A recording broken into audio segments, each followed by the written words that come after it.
The Early Line with Mario and Musso. Mario and Musso have your early line on 104.5 ESPN Baton Rouge. I mean, we're just here to have fun and win and have fun by winning. Live from the Mercedes-Benz of Baton Rouge studios, here's Mario Jerez and Matt Musso.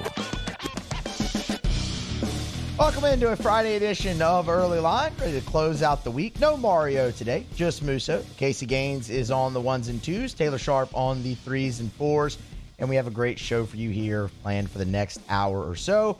We'll, of course, hit the daily spread, get you some plays for tonight. Got 3 plays for you in Major League Baseball. Pretty packed night slate on Friday, as is the usual in the bigs.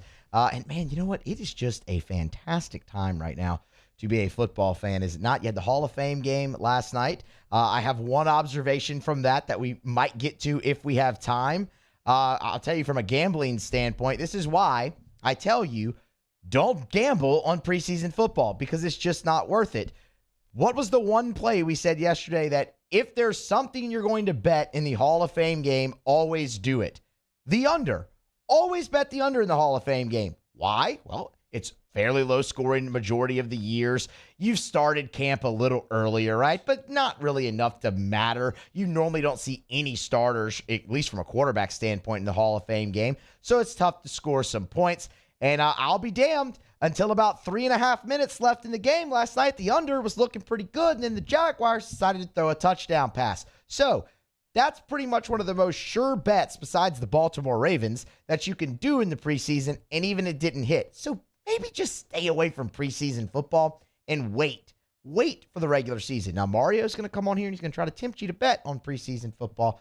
I'm just telling you, I'm going to stay away. We'll stick to baseball for now and see where we go. So we'll get into that. Saints, obviously another day at camp. LSU opened up camp, had their first practice under Brian Kelly in the fall. Yesterday, some observations from that, some sound bites as well from Brian Kelly as he met with the media for about 20 minutes after practice. LSU will be back on the practice field today. You'll have player availability today at 5:40. You'll hear from the likes of Noah Cain, Kayshon Boutte, Mike Jones, Jaquelin Roy. So it's a really solid lineup, and we'll have that audio, obviously, to play back for you on Monday. But let's go ahead and get started here today, as we always do on Early Line, with our daily spread presented by Suspense Games. Daily spread. What are Mario and Musso watching tonight? I'm talking about big money. Real big money. This is our daily spread. Alrighty, the Houston Astros, they will face the Cleveland Guardians tonight, a 6:10 Central first pitch from Cleveland, Progressive Field. Framber Valdez will toe the rubber for the Houston Astros. Hunter Gaddis will go for Cleveland. If you're asking yourself right now, who is Hunter Gaddis? Probably a good reason that you're asking yourself that, because he's set to make his major league debut tonight. So spent time in AA and AAA this year, compiled a 5-3 record, a 4.07 ERA, struck out 114 in 86 and a third innings. So some really solid numbers. Hunter Gaddis, now you must try to do that against the likes of Yordan Alvarez, Jose Altuve, Alex Bregman, Jeremy Pena. It's going to be a really tough spot for your debut. And then you turn to the mound for the Astros. You see the number 2 guy, Framber Valdez, and he's turned in a really nice season for Houston, but has been outstanding on the road. How about 6-2 with a 2.04 ERA? 64 of his 117 strikeouts have come away from Minute Maid Park this year. His one career appearance at Progressive Field in Cleveland went pretty well. How about 7 innings and a victory? So don't want to lay the juice with the Astros right there, about minus 210. We'll go with the run line, minus 1.5 at $1.20, minus $1.25 for Houston tonight in Cleveland. Moving on, I have a couple of total plays for you here to round out daily spread. Let's start at Chavez Ravine. The Padres visit the Dodgers. This is kind of the matchup everybody's had circled, right, since the trade deadline. Oh, the Padres struck it big. You get Juan Soto, you get Josh Hader, you get Josh Bell. Can they catch L.A.? Well, they're 12.5 games back, so the answer there, probably not, but they get a chance to do it tonight. Your total, 8.5, 9-10 Central first pitch from L.A. Sean Manaea on the mound for San Diego. Tony Gonsolin on the bump for the Dodgers. We're looking at over the 8.5 here, coming back minus $1.20. Obviously, the firepower in these two lineups, that speaks for themselves, right? But I also think there's evidence from both of these pitchers that lead to a lot of runs tonight at Dodger Stadium. Let's start with Sean Manaea for San Diego. He's really struggled on the road this season. The ERA is north of 4. We don't have time to run through each road start, but I can tell you that he's allowed 3 or more earned runs in 6 of his 10 road starts. His only outing against the Dodgers this season, he got roughed up. You might look at Gonsolin for LA and say, over? I don't know about that. But listen, he started to fade right before the All-Star break and hasn't really picked it back up. In his last start before the breaks, 5 earned runs in 5 innings pitched. In his 2 starts since the break, he's allowed 4 earned runs and 3 earned runs respectively. It's only going to get tougher against this San Diego lineup. So we're taking the over 8.5 here on a short price, minus 120. That's Padres Dodgers. The other total we have for you, head up to Minnesota. Find the Blue Jays. They face the Twins. This total also set at 8.5. We're also taking over here, minus 115, a 7-10 first pitch for you in this game. Here's why. You have Jose Barrios on the mound for Toronto. Tyler Mahle on the mound for the Twins. Like the previous game, pretty similar. 2 lineups here kind of speak for themselves, and one pitcher has really struggled on the road. That one pitcher, well, that's Jose Barrios. How about an ERA of 7.15 away from Toronto this year? Of his 106 strikeouts, only 36 have come on the road. The guy gets hit around a lot in away starts. He's allowed 3 or more earned runs in 7 of his 10 road starts. As for Mahle, he comes over from the Reds, so this is going to be his first start with the Twins tonight.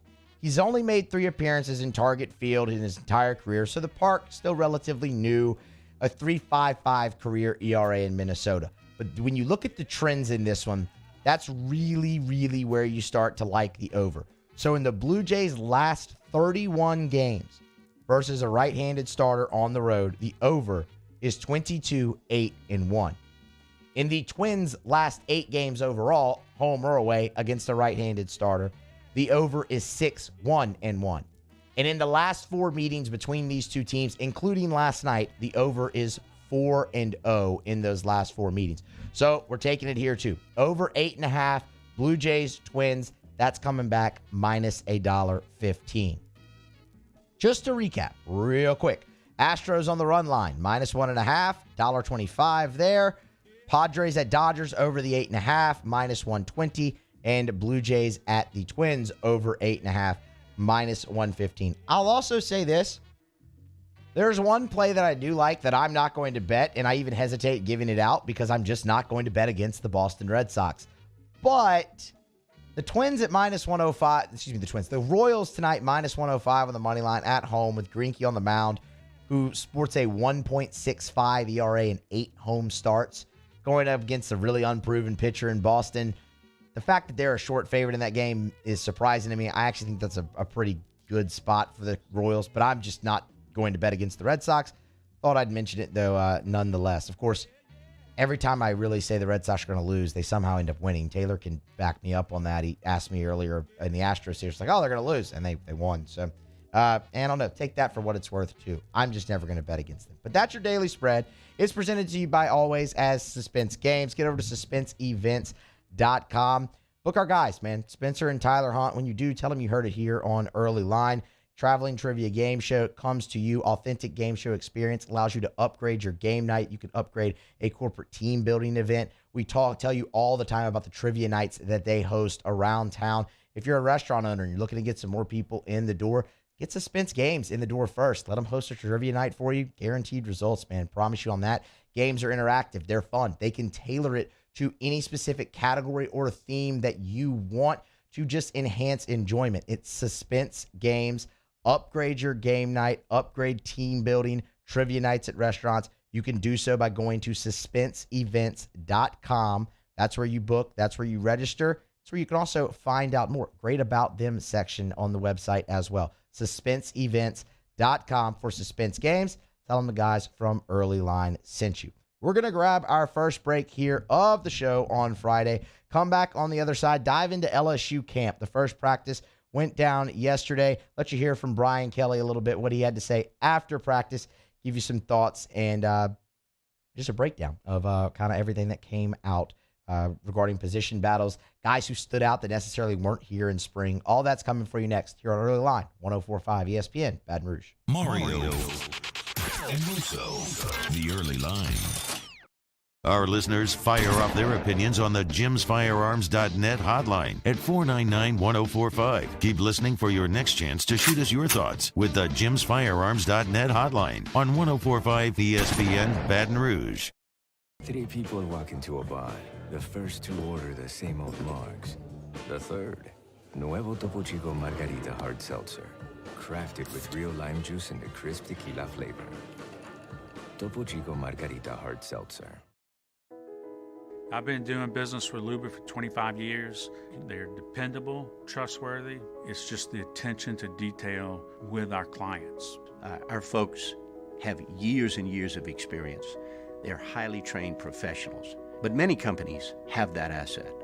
What I'd like to think makes Luba a bit different is that we use those talents in a way that truly is dedicated to serving the needs of the folks who depend on us. This isn't just another day. It's so much more. Kelly's life was put on hold when her auctioneer primary care doctor discovered a rare blood disorder. Her doctor connected her to an auctioneer care team of cancer, heart, and kidney specialists. With multiple primary care locations around Baton Rouge, same-day appointments, and online scheduling, we're relentless about keeping you healthy. Auctioneer Baton Rouge, innovating healthcare for Kelly.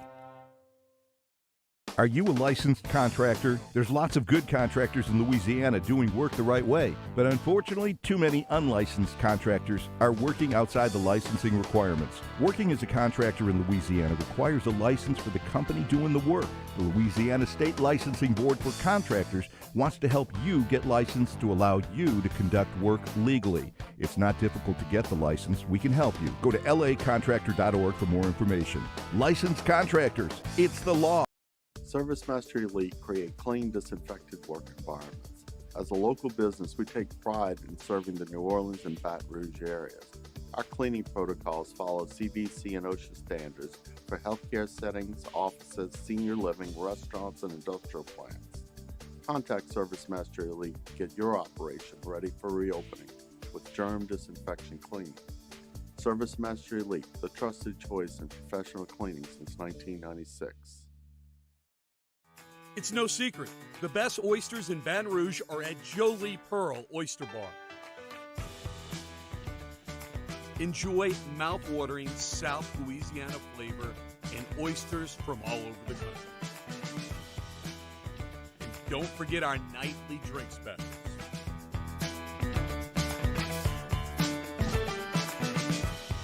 Jolie Pearl Oyster Bar, located in downtown Baton Rouge.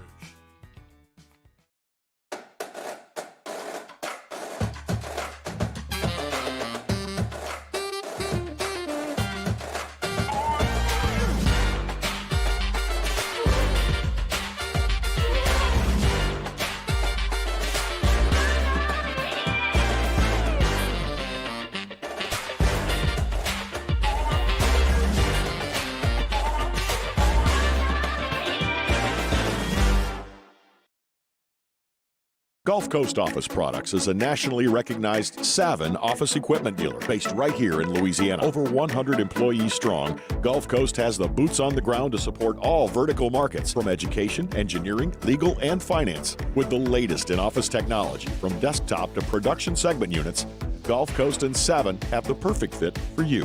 Call 225-756-2644. That's 756-2644 for Gulf Coast Office Products.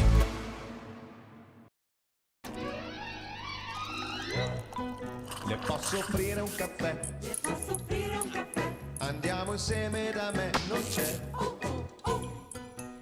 Moscona inviting you to join us for Friday's AFR, presented by Don Juan Cigar Bar. Everything Brian Kelly had to say after the Tigers' first practice, and we'll get you Saints camp report. Join us Friday, 3 to 6.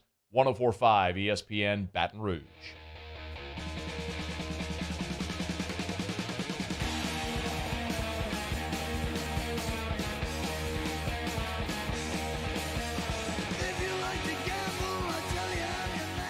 Early Line with Mario and Musso. 104.5 ESPN Baton Rouge. So LSU was on the practice field yesterday for the first time under Brian Kelly to open a fall camp in the Brian Kelly era.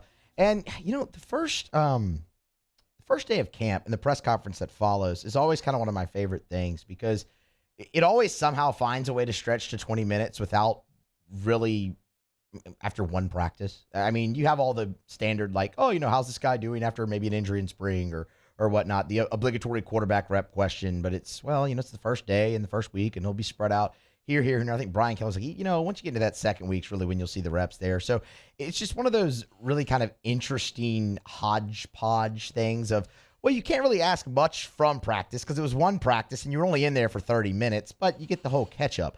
The one piece of news yesterday leading in to practice was that of Trey Bradford no longer being on the team. And Brian Kelly, as you might expect, was absolutely asked about that yesterday, and here was his response. Yeah, Trey has been separated from the university, and that's, there are Buckley, laws that I can't get into specifics there, but he is no longer on the roster.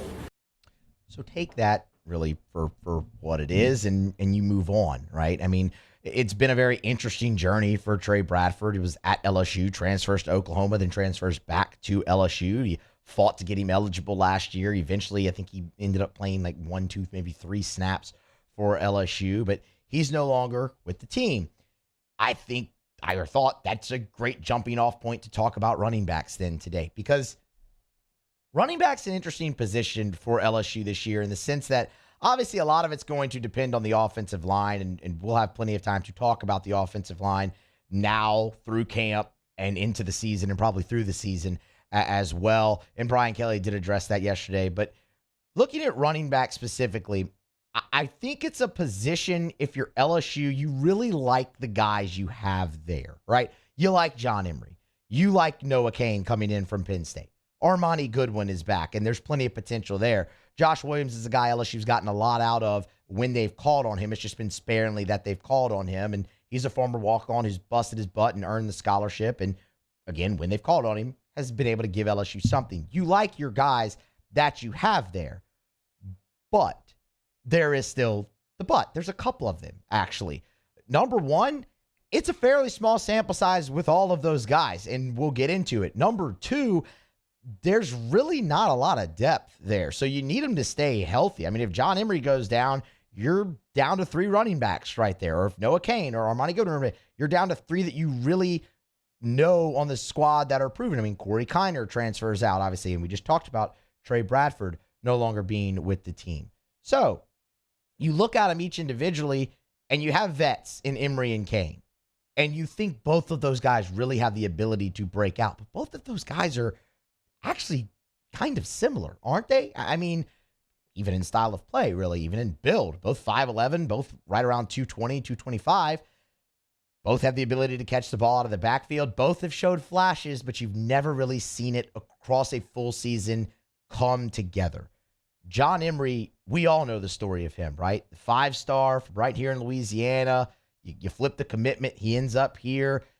Many think he has a chance to really break out as a freshman in 2019 or at least show flashes, and he did that, but really it was Ty Davis-Price out of that freshman class that became the second back behind Clyde.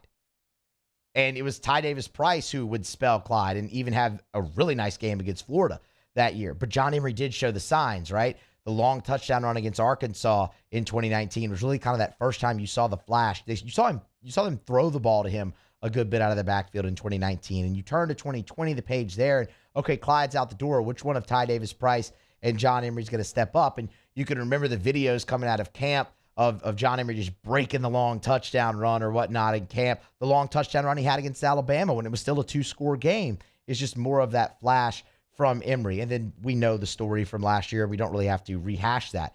That's going to serve as hella motivation for this guy, and he's going to have a major chip on his shoulder So obviously you look to him to probably be a big breakout candidate. And I think many people, when you ask them who's going to be LSU's running back, they're going to tell you John Emery.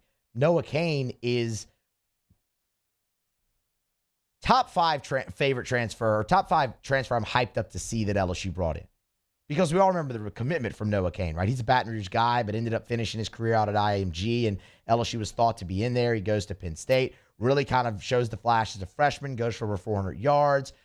Sophomore year, gets injured. The first game, he carried the ball 3 times, comes back last year, and it's just coming back from injury. It's not all there.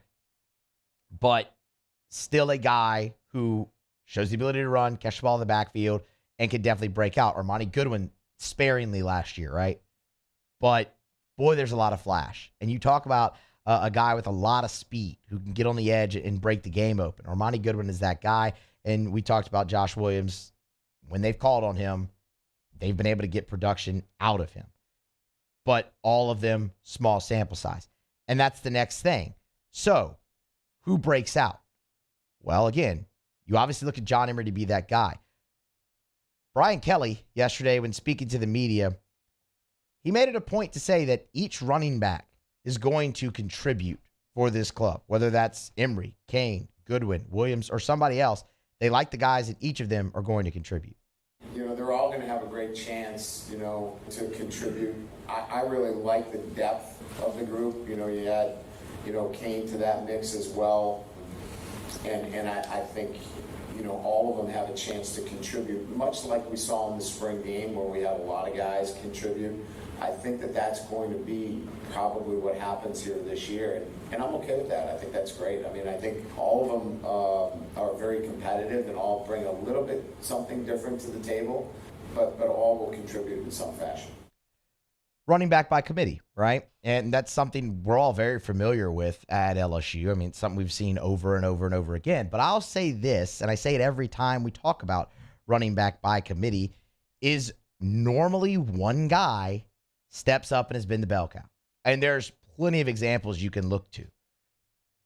Look at 2019. I mean, you had both John Emery and Ty Davis-Price coming in. You had Clyde returning. You had Leonard Fournette. Remember, Leonard Fournette was the camp darling that year, and they even started him on purpose in that first game. But you had all those guys, and you thought, okay, Chris Curry, who's going to step? We're going to see all of them. They're all going to play. And ultimately they did. But boy, didn't Clyde take hold of it and ended up going for 1,400 yards. 2018 is the same thing. You had Clyde. You had Leonard Fournette. You had Nick Brissett. You're going to see all of them. Nick Brissett was looked on as that guy. Can he take the next step and really take hold? He did. He ran for 1,100 yards and 14 touchdowns. You could go back deeper into the Les Miles era. The guy who was sitting in studio right before I came in, Jeremy Hill, in 2012. You had Hilly. You had Spencer Ware, Alfred Blue, Michael Ford. You had all those guys. Late in the year, Jeremy stepped up and took hold of it. South Carolina game, right? So you've always had that. Who's it going to be? Obviously, again, you look at it, and I think most people would tell you John Emery, but we do have to see it. But you like the guys you have there, but I think there is still that little bit of uncertainty just because it's so much off of potential and so much off of who's going to be the guy to break out. You got really good options. You'll let it play out. Again, a lot of that's also going to depend on the offensive line, and we'll have plenty of time to talk about that as the season and camp goes along. Switching gears momentarily, just to some other things that Brian Kelly talked about yesterday. And the one that everyone really wants to know is Kayshon Boutte, right? Because he's the best receiver in college football, for my money. I mean, the guy, we can go down the list last year, and the fact that he got injured in the Kentucky game and still led the team in receiving touchdowns. It's just his value to this team is immense, and you really can't overstate it. You saw it last year. The passing game was never the same. But there was a, call it interesting, offseason for Kayshon Boutte at LSU, along with the injury and other things surrounding that. We all know the story by now with that. And then there was the comments from Brian Kelly about he and Kayshon Boutte know each other's first names and they're working on their relationship, but he understands the potential and he'll get it figured out and they'll work it out. Well, Kayshon Boutte is on the practice field for the first time yesterday under Brian Kelly. And first, this will be number 3, Casey. Brian Kelly did talk about his health recovering from that Achilles. Well, this is my first glimpse at him, quite frankly, and he's an explosive player. He's learning how to practice. Today he was a guy that I had to remind him a little bit about how to practice the right way. But he's so committed. He's worked so hard. I'm excited, for him really, because you can see his potential is one of, can he be the best receiver in the country? I think he can be, but you got to go out and do it.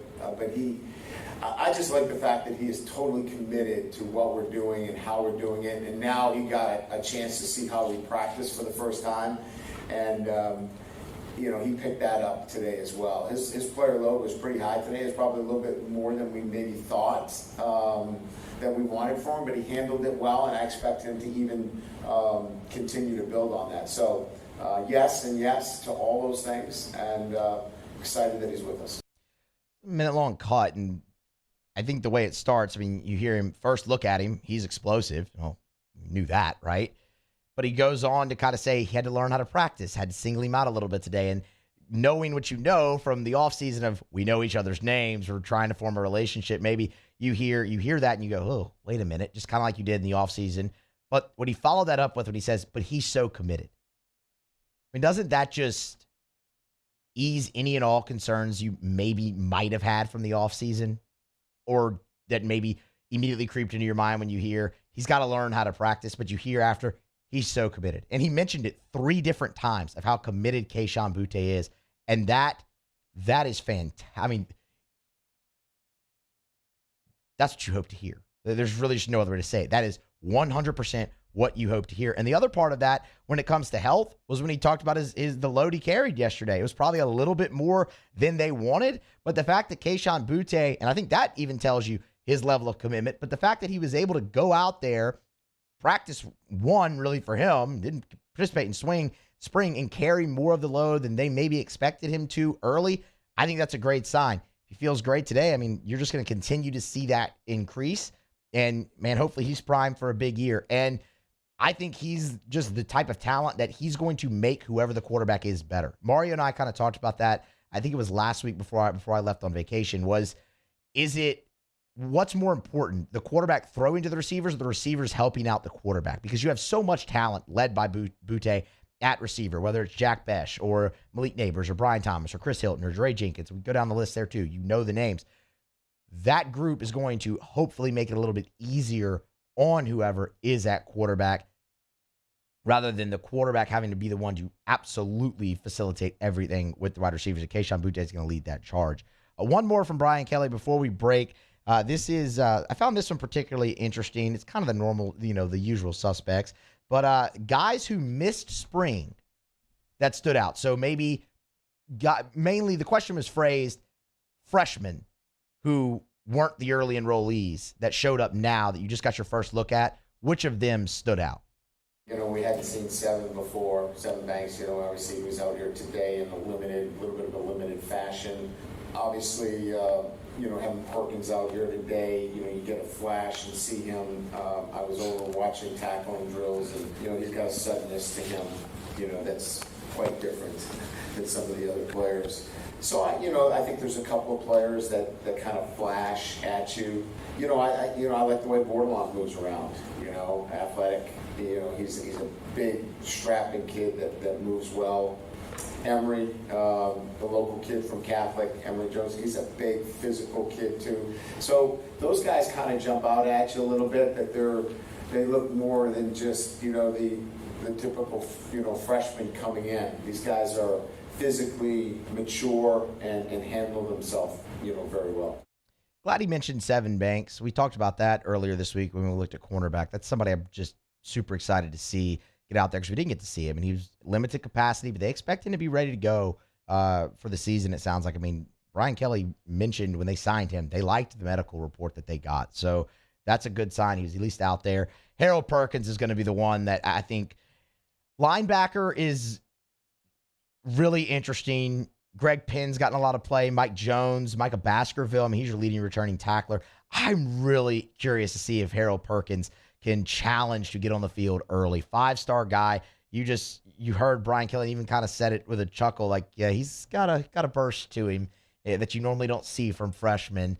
And the 2 offensive linemen he mentioned there. I mean, Emory Jones, obviously somebody that many were excited when he committed to LSU, and big physical guy. So kind of the usual suspects. I mean, I think when that question was asked, you definitely expected to hear Harold Perkins, and you probably definitely expected to hear Emory Jones, and you did. So all's well that ends well there. That's kind of just what you were hoping for.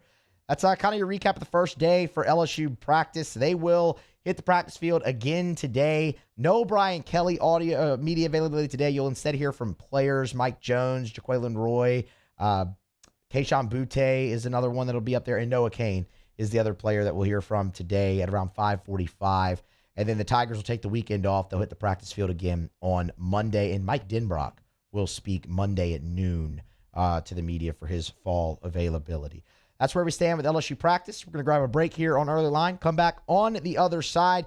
I'll get you a little bit of an update from Saints camp if you have time. A thought on the Hall of Fame game as well last night and how it factors into those two teams' win totals, the Raiders and the Jaguars. That's both next on the other side of this break. It's Early Line, 104.5 ESPN, Baton Rouge. Early Line with Mario and Musso. 104.5 ESPN. In times of need, get a full list of phone numbers, websites, and other important emergency information on the Demco Stormwatch page at 1045ESPN.com.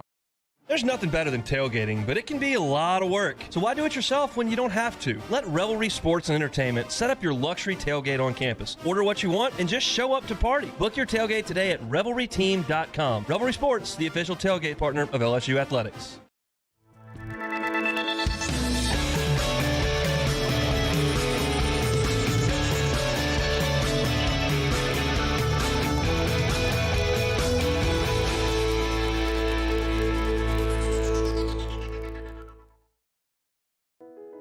I've been doing business with Luba for 25 years. They're dependable, trustworthy. It's just the attention to detail with our clients. Our folks have years and years of experience. They're highly trained professionals. But many companies have that asset. What I'd like to think makes Luba a bit different is that we use those talents in a way that truly is dedicated to serving the needs of the folks who depend on us.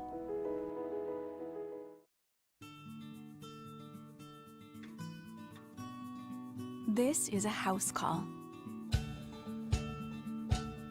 This is a follow-up appointment. This is a diabetes checkup. This isn't just more convenient care, it's more advanced care. This is innovating healthcare at Louisiana's #1 hospital, Auctioner. Eli's always been into grilling. It took us a while to see it, but the signs were there. What are you doing, Eli? I knew grilling was my thing. I have been talking about it throughout my career. Happy with the results?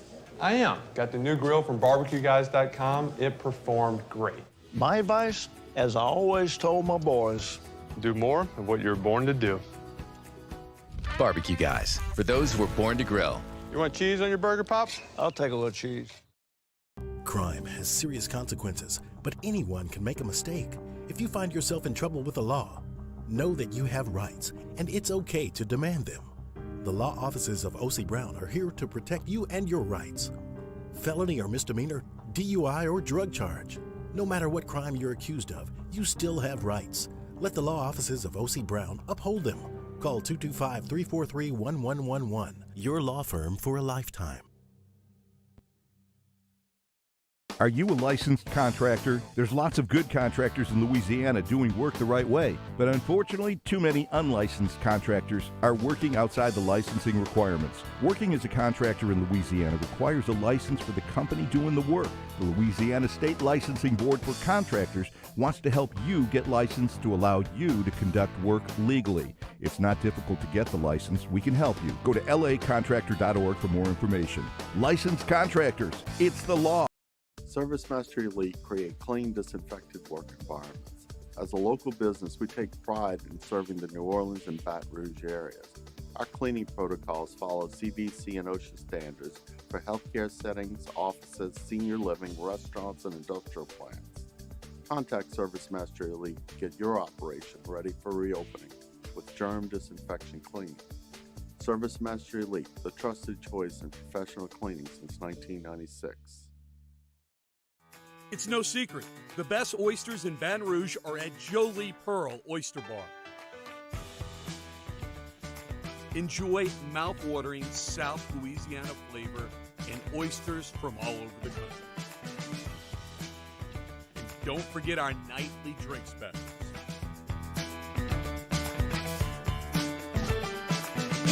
Friday, lock of the week. Join me, Jimmy Ott and Charles Hannegriff, live from Rufino. Special time, 10 a.m. to noon on Fridays, lock of the week. Game time presented by Bet Rivers from Rufino's on 104.5 ESPN Baton Rouge.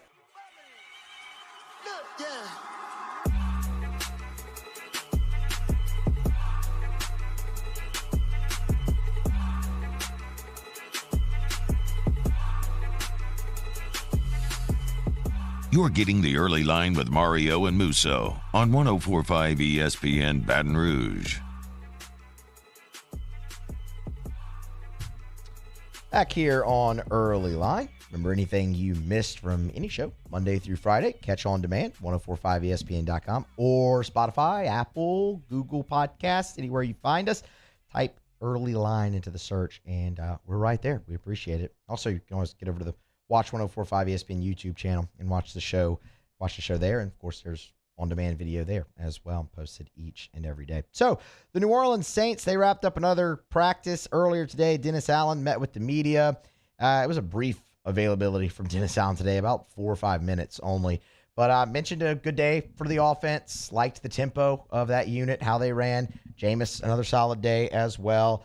You saw a lot of guys or a lot of reporters who were at camp talking about Adam Troutman as well, which is interesting. Tight end's going to continue to be an interesting position to watch there for the Saints. One interesting note from Dennis Allen that it kind of serves as a jumping off point that we talked about a little bit yesterday as well is Michael Thomas. He was asked when Michael Thomas would return to team activities. I think that's coming pretty soon. You know, I don't want to put an exact timetable on it, but I think that's coming pretty soon. And look, I think the reps that he's gotten, I think he's looked pretty good. Team drills, I should say, not team activities. Full team drills, like going through, 11 on 11.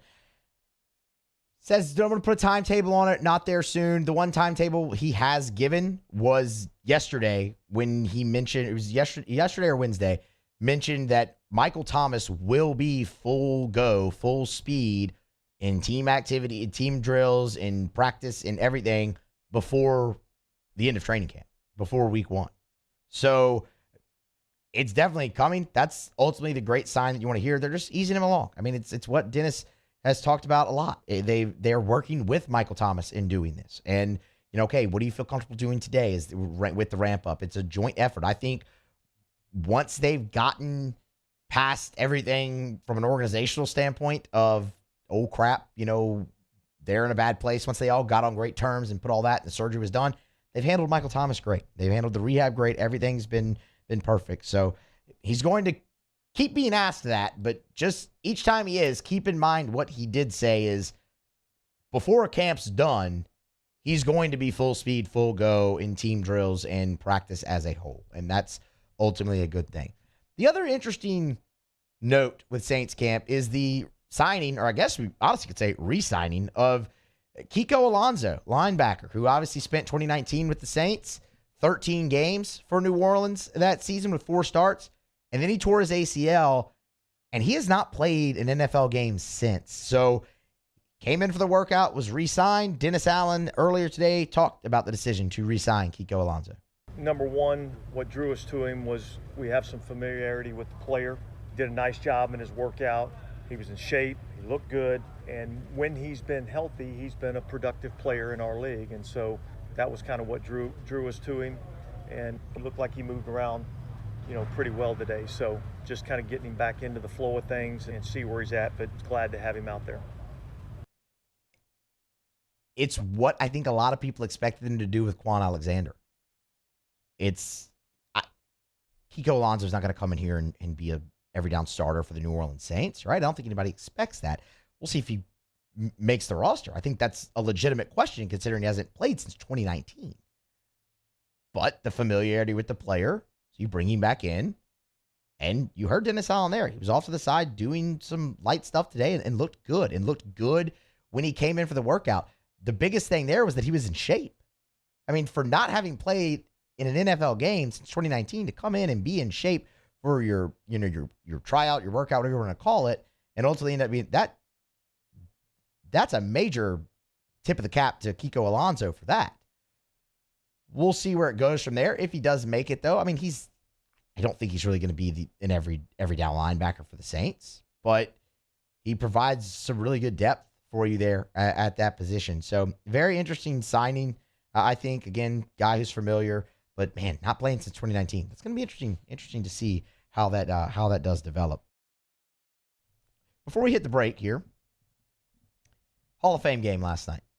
Let's talk about it a little bit. So the Raiders, they get the win. That's not really of any consequence. 27-11 was your final score, unless you had the under, which we talked about at the top of the show. Then it was of consequence, the final score, because it went over the 30.5. But the one takeaway that I really have from the Hall of Fame game is this. The Jacksonville Jaguars are not a good football team, but they are not as bad as you saw last night. They sat 20 or so guys who are going to play for them and start for them week 1. You didn't see Christian Kirk. You didn't see Travis Etienne. You didn't see Trevor Lawrence. You saw a good bit of guys on defense. Like you saw Kayvon Chason. You saw Trayvon Walker. I mean, that obviously Trayvon Walker, he's number 1 overall pick, right? That you expect the guy to play week 1.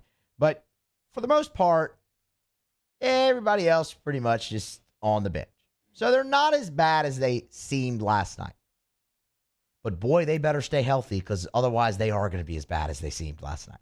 And that's the major takeaway. They do not have depth. That team does not have depth. So when you look at their win total, and we did the AFC South already, win total wise, but 6.5 is what they're posted at. And the under definitely has it right now at minus $1.30 as your favorite.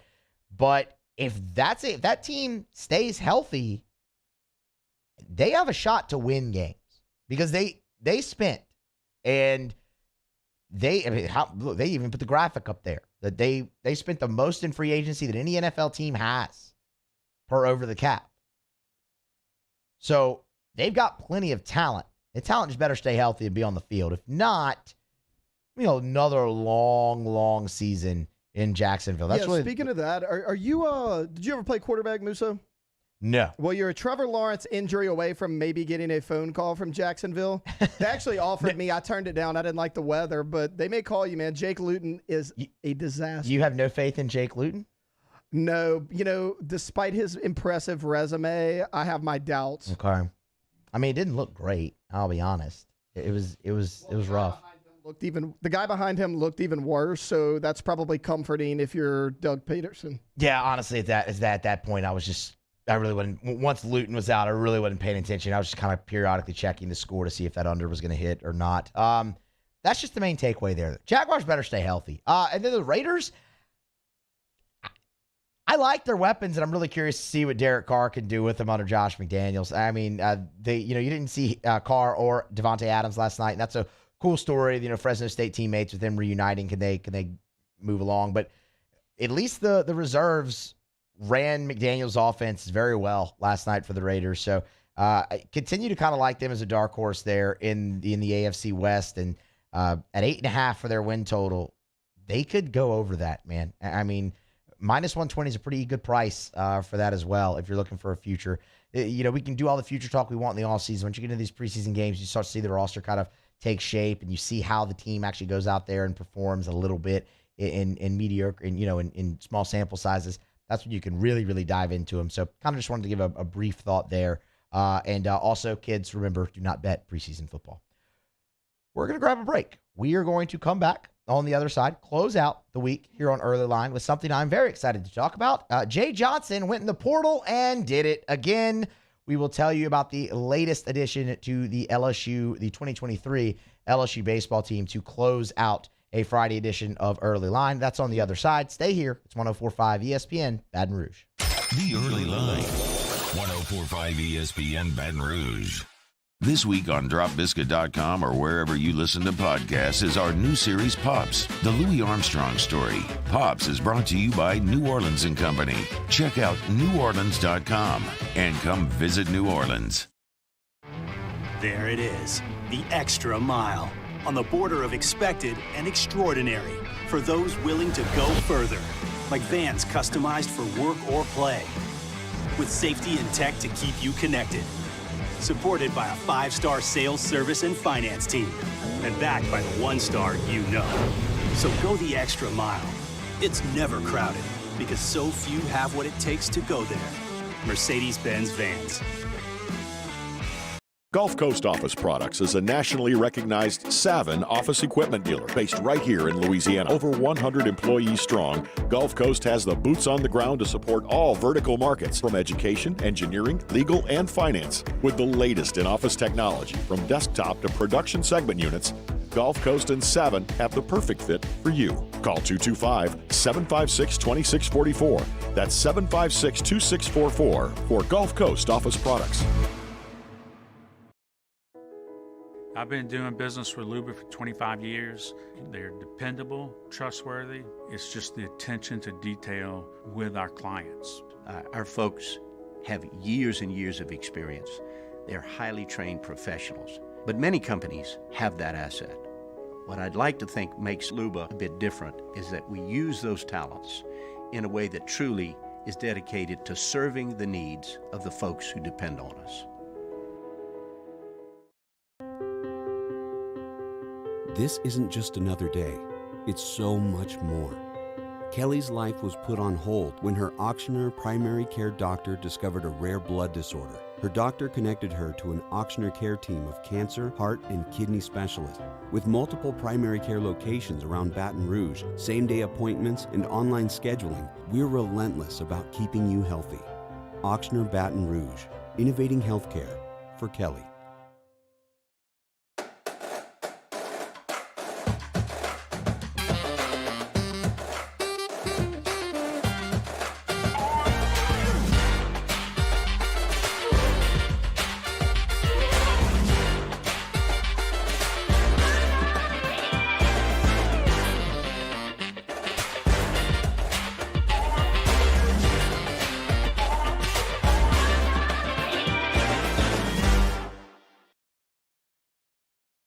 At All-Star Toyota, you get it all.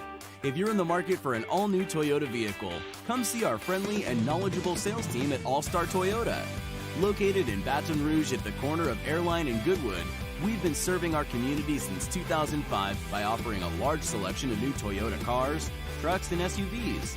Get behind the wheel of your dream car and take a test drive at All-Star Toyota today. Eli's always been into grilling. It took us a while to see it, but the signs were there. What are you doing, Eli? I knew grilling was my thing. I have been talking about it throughout my career. Happy with the results? I am. Got the new grill from barbecueguys.com. It performed great. My advice, as I always told my boys, do more of what you're born to do. Barbecue Guys, for those who were born to grill. You want cheese on your burger, Pops? I'll take a little cheese. Crime has serious consequences, but anyone can make a mistake. If you find yourself in trouble with the law, know that you have rights, and it's okay to demand them. The law offices of O.C. Brown are here to protect you and your rights. Felony or misdemeanor, DUI or drug charge. No matter what crime you're accused of, you still have rights. Let the law offices of O.C. Brown uphold them. Call 225-343-1111. Your law firm. T-Bob are back on the next edition of Off the Bench with a full recap of LSU and Saints camp, plus your weekend winners. Tune in Monday morning at 7 on 104.5 ESPN Baton Rouge.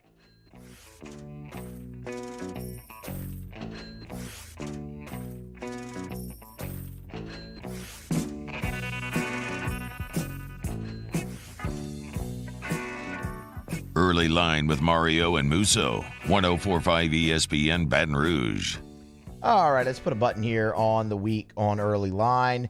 Let's do that by talking some LSU baseball. I think I fulfilled the football quota here. I mean, we went through LSU camp. We hit Saints. We hit the Hall of Fame game and a lot of football. I know it's football season, but Jay Johnson don't sleep, y'all. He ain't stopping. He's back in the portal, nabbing guys. Again, this time, another infielder in his position of need because, well, we'll get into why, but let's just tell you first. Ben Nippolt. Wait, what's his name? Ben Nippolt. Say it one more time. Ben Nippolt. Nippolt? Nippolt. Oh, I thought you said something else. No. Okay. No. Okay, I was just making sure. Common misconception there. No. But he's a transfer infielder, redshirt junior when he comes to LSU from VCU. The Rams had a really nice season, man. That was a really good team, and he played a very key role on a team that ended up in a Game 7 winner-take-all regional final with 10th overall seed North Carolina in Chapel Hill. You look at Ben Nippolt, 51 games, 45 starts, was first team All-Atlantic 10, hit 308, drove in 31, spent the majority of the time in the leadoff spot. This might be my favorite stat, though. He struck out 19 times and drew 31 walks. The guy struck out 19 times in 51 games.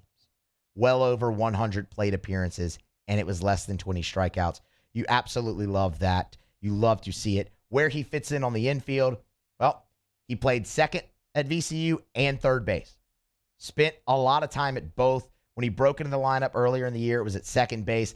Down the stretch, he was hitting leadoff and playing at the hot corner. So he gives you some versatility. He gives you depth, and that's absolutely what LSU needed along the infield. Whenever we told you here, it broke during our show that Carter Young signed and took the $1.3 million from the Orioles in the 17th round. The first thing I said was, you obviously take $1.3 million if you're getting it in the 17th round. Every time, take it. Go. Enjoy your minor and major league career.